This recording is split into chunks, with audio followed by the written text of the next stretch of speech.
रिलायंस जियो, Airtel और Vodafone idea ने हाल ही में मोबाइल टैरिफ की दरें बढ़ा दी हैं, जिससे यूजर्स की जेब पर भारी असर पड़ा। अब इस वजह से बीएसएनएल मैदान में फिर से वापसी कर सकती है।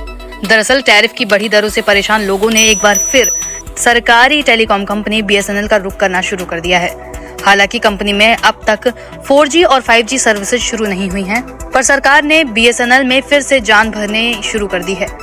इसलिए ज्यादा दिन तक प्राइवेट टेलीकॉम कंपनियों की मनमानी चलने वाली नहीं है। संचार मंत्री ज्योतिरादित्य सिंधिया का कहना है कि बीएसएनएल और एमटीएनएल जल्द से जल्द 4G और 5G सेवाएं शुरू करेगी। उन्होंने कहा कि सरकारी टेलीकॉम कंपनियों में तेजी से बदलाव किया जा रहा है और इसकी रोजाना निगरानी की जा रही है।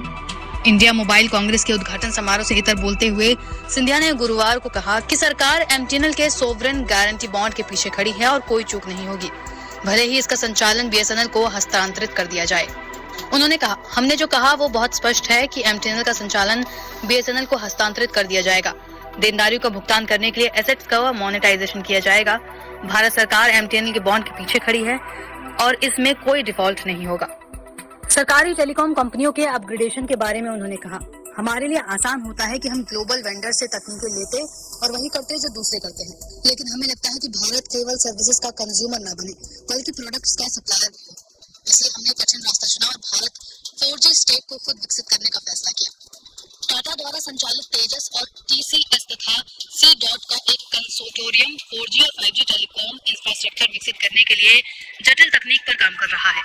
इसे बीएसएनएल और एमटीएनएल नेटवर्क पर तैनात किया जाएगा। 6G को लीड करेगा भारत। इतना ही नहीं, मंत्री ज्योतिरादित्य सिंधिया ने कहा कि 5G में तेजी से विकास के बाद अब भारत 6G टेक्नोलॉजी के डेवलपमेंट के लिए काम कर रहा है। एक ऐसा देश जिसने 4G में दुनिया का अनुसरण किया, 5G में उसके साथ चला और अब 6G की बात आने पर नेतृत्व करेगा। भारत अब 5G के लिए ऐप और सॉल्यूशन के विकास को बढ़ावा देने पर काम कर रहा है, जिन्हें ग्रामीण क्षेत्रों में तैनात किया जाएगा। हालांकि साइबर सुरक्षा पर उन्होंने कहा कि जैसे जैसे भारत डिजिटल मोर्चे पर और डेवलप हो रहा है, साइबर सुरक्षा के मोर्चे पर एक बड़ा खतरा मंडरा रहा है। उन्होंने कहा कि आज युद्ध केवल जमीन पर ही नहीं बल्कि क्लाउड पर लड़े जाते हैं। जब साइबर सुरक्षा की बात आती है तो देश, नागरिकों और व्यवसाय की सुरक्षा करना महत्वपूर्ण है। इसके प्रायोजक हैं एडवांस कंप्यूटर, निकट इंडियन बैंक, बूढ़नपुर, आजमगढ़। यदि आप अपनी बच्चे को कंप्यूटर की उत्तम शिक्षा देना चाहते हैं तो तुरंत संपर्क करें।